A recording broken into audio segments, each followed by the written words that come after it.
Hey up guys! So continuing my coverage of the Venice Film Festival, today's movie up for discussion is the latest film from British director Edgar Wright called Last Night in Soho, which is a delicious genre pick and mix of drama, mystery, thriller, and slasher horror. I tell you, I was beyond excited to watch Last Night in Soho. I am a huge Edgar Wright fan. This was in my top 3 most anticipated films from the festival, and I am so glad to say it did not disappoint. I'm not going to say that it's his best work, but it's still a deliriously entertaining watch and one that I cannot wait to watch again. But before we continue, if you guys want to stay up to date with all my Venice Film Festival reviews, be sure to click that subscribe button. Help support my channel by hitting that thumbs up button or by leaving a comment in the comment section down below.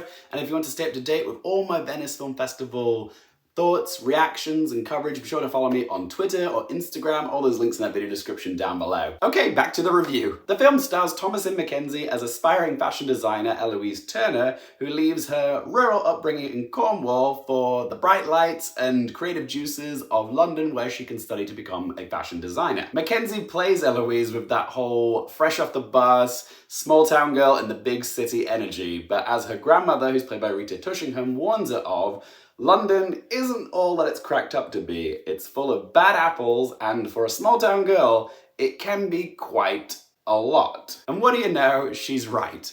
With rampant dawn parties keeping her awake, cliquey course mates, and the pressures of fashion school mounting on the fragile Eloise, she decides to take up a bedsit lodgings on Goodge Street in Soho. And it's here where the plot really takes off. When Eloise hits the pillow, she's transported back to swinging 60s Soho, where she inhabits the body or mirror reflection of an enchanting lounge singer called Sandy, who's played by Anya Taylor Joy. Eloise quickly becomes infatuated with Sandy, and it's not hard to see why. Sandy is everything that she isn't. She is confident, cool, alluring. She knows what she wants and she's not afraid to go after it.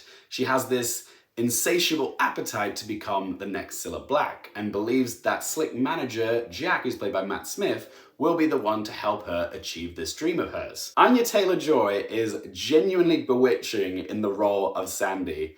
Her rendition of Petula Clark's Downtown is like a siren song. It gave me goosebumps and sent shivers down my spine. She just has that magnetism of a star. So you can see why it's not long before Eloise starts copying Sandy's hairstyle, her fashion sense, even her mannerisms. She aspires to be like Sandy. But soon after, Eloise's pleasant dreams of Sandy start turning sour, and Eloise uncovers a mystery from the past which involves Sandy. That's all I'm going to say about the plot, because I don't want to spoil it for you, but the remainder of the plot sees this clashing of dualities, the past and the present, dreams and reality, all bleeding into one another. Oh, guys, I really enjoyed this film. As someone who grew up in Leeds but moved down to London to pursue my own ambitions, I found myself having a surprising amount of resonance watching Soho. Last Night in Soho is a little bit like moving to London for real. It's exciting, scary, and mentally taxing all at once. I know from first-hand experience how a place like London can chew you up and spit you back out. Several of my friends have tried the London lifestyle, but they couldn't hack it, they left, and the truth is, London isn't for everyone. But this isn't just exclusive to London, it applies to living in any big city, really. There's a price you have to pay for living in such a cultural hub. I'm very familiar with Soho myself. I spend a fair bit of time there because not only is Soho home to London's gay scene, but also a lot of the screenings I go to as a film vlogger are based in Soho and Leicester Square. But what Edgar Wright does a very good job of showing the audience in this movie is both the beauty and the sinister side of Soho. There's a lot going on there in terms of culture and art and nightlife, but there's also a lot of grubby, sinister sides to it. A lot of gruesome looking alleyways. Edgar Wright himself is frequently spotted in Soho as well. So you can tell that Last Night in Soho is his love letter to Soho and London. But it's also a love letter to the 60s, what with the music, the fashion, the movies, even the stars at the time. The late great Diana Rigg, who plays Eloise's crabby landlady, Miss Collins, She herself was a 60s icon, a Bond girl. Modern audiences know her for her amazing portrayal of Give No Fucks, Queen of Thorns, Lady Olenna in Game of Thrones, but it's oddly poignant that her final ever performance is in a movie which celebrates the decade where she was at the height of her fame. It's a juicy and fitting final role for Diana Rigg, and I couldn't help but get a little bit choked up when I saw the lovely tribute to her at the start of the film, which said, "For Diana." Aww. I also have to praise Edgar Wright for the technical aspects of Soho.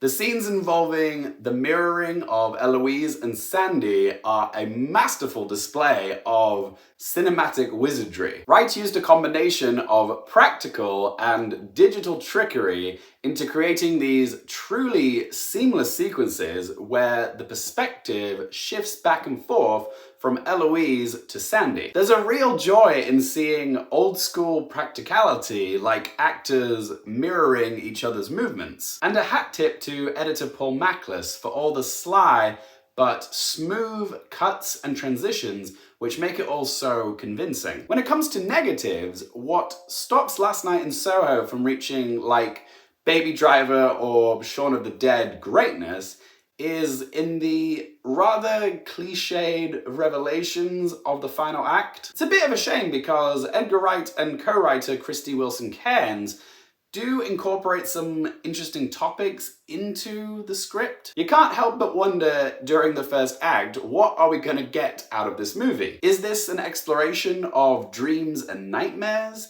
Is Eloise's journey throughout the film an allegory for mental health or the Me Too movement? It touches on these topics, but without much depth, and the plot just sort of spirals into a pretty conventional whodunit final act. Don't get me wrong, it's still very entertaining, but I couldn't help but feel that it doesn't quite deliver on the promise of such a perplexing premise. So let's ask them 3 questions. Firstly, would I watch this again? 100%. Like all of Edgar Wright's films, they only get better the more times you watch them. I'll definitely be buying a copy of Soho and adding it to my collection. Question number 2, do I recommend it for you guys?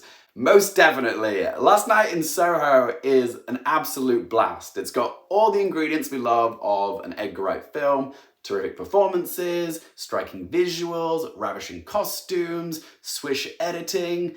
It's also got a soundtrack packed with bangers, but it's still something quite unexpected and different from Edgar Wright. I love that he keeps challenging himself with the movies that he's making. It's entertaining as fuck and you'll have a jolly good time watching it in the cinema, so yes, I strongly recommend it. And third question, what score to give it out of 10? It's not Edgar Wright's best film. It does take a little while to get going. Not all of its ideas are explored to the best degree, and I also would have liked a little bit more backstory on Matt Smith's character. But I still have to admire Edgar Wright for the ambition and originality of a film like Soho.